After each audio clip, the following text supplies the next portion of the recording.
Welcome to the Hardware-Software Interface. My name is Gaetano Borriello. And my name is Luis Sazzi. And we're going to tell you a little bit about ourselves to start things off. I've been at UW since 1988. I have a PhD from UC Berkeley in computer science. And my hometown is Naples, Italy, where we're famous for wood-fired ovens that make delicious pizza.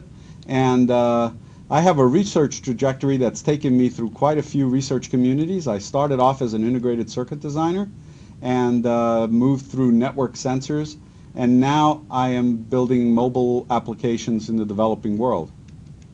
And I'm Luis Sazzi. I was born and raised in São Paulo, Brazil. I haven't been at UW quite as long as Gaetano. About 20 years later, I started at UW, and I got my PhD at the University of Illinois, and I did work on computer architecture and compilers, and now I still do work in those areas, as well as I do energy efficiency. So Brazil is known for beaches, and I love going to the beach. However, Brazil is also known for soccer, but I do not like soccer, so don't talk to me about soccer. I don't know anything about it. Okay, we also wanted to show you where we work. That's the Paul G. Allen Center for Computer Science and Engineering at the University of Washington, and it's a gorgeous building with a beautiful 6-story high atrium.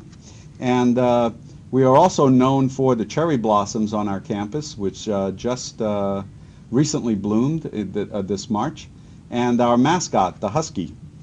Lastly, we're also known for Mount Rainier and some of the gorgeous mountain views around campus. Who are you? So there are literally thousands of you, and so that means that we don't get to know you face to face, which is too bad. But please do fill our online forms so we get to know a few things about you, and we're going to report aggregate statistics so we all know who you all are. All right, so what is this class about? It has an interesting title, the Hardware-Software Interface. And so what is hardware and what is software, and what do we need to understand about this interface in between? So hardware, of course, is the physical hardware, the chips that run the instructions that make all of our modern computing systems possible. Software is the code that we take through a series of steps and compile down to the basic instructions that that hardware knows how to execute. And what this class is about is how do we get from those high-level languages down to the primitive instructions that are present in our hardware processors. That's what the hardware-software interface is about. So we expect to know some things, for example, basics of binary numbers. So you have an example. We have two numbers, both base 2, so they're both binary numbers. And say if you're trying to add 1001 with 0001, you get 1010.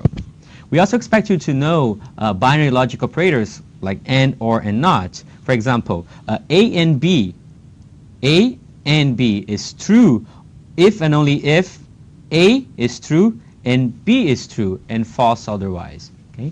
We also expect you to know introductory programming in Java or C would be even better. And none of the fancy stuff, just if statements, loops, and procedures and methods would be enough. We also expect you to have access to a modern personal computer so you can run the tools required to run the assignments in this class.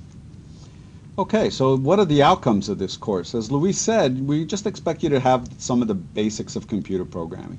Nothing too fancy. Most of our students here at UW know Java, but other languages are probably just as good. We are going to take you into this class to help you understand those abstractions that exist between those programs and that hardware that they run on. But not only what those abstractions are, but why they exist and how they build upon each other. That's really the important aspect of this course. And to do that, we're going to take you through some of the implementation details of these underlying abstractions. The hope here is that this will make you more effective programmers, able to understand the many factors that influence a program's correctness and performance. So in the end, we hope you'll be much better set up for following on to future classes in computing with a good solid foundation for how this stuff really comes together. And to achieve the outcomes that Gaetano just told you, here's what we're going to have you do. You're going to have 5 programming assignments, one every 1 to 2 weeks. And we're also going to recommend pencil and paper problems for your own benefit. and we're going to point you to relevant sections of the book. So we are, that said, we really want to make the lecture self-contained, and we view the textbook mainly as supplementary material for a second point of view, but we do expect you to read them. Okay, so about those reference texts, and again, these are purely recommended. They're not required by any means, but you might find them helpful. The first is the Computer Systems text by Bryant and O'Halloran. This is a great book that the second edition came out just a few years ago, and you can get it from lots of different places. The book also has an extensive website at CMU. And we also would like you to have a reference for the C programming language, which we'll be using in this class. Now, there's lots of options here. We have a few recommendations here on this slide, but really anything will do, and there's lots of info even available on the web if you don't want to bother purchasing a text. It takes a lot of work to put a class together, and this class is no exception. So there's a lot of people that were behind in making this course happen. First, the TAs that work behind the scenes, and as well as the previous Coursera instructors at UW who taught us about all of the things that we should and should not do when teaching this class. And this class actually being taught, this version of this class is being taught in many places, and including CMU, where the authors of the book that we just talked about are like Randy Bryant and David O'Halloran and other instructors at CMU.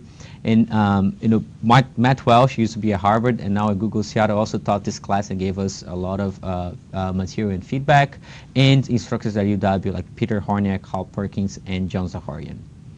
All right, so thank you, and we look forward to having you in the class. Definitely. See you soon. Bye-bye. Bye.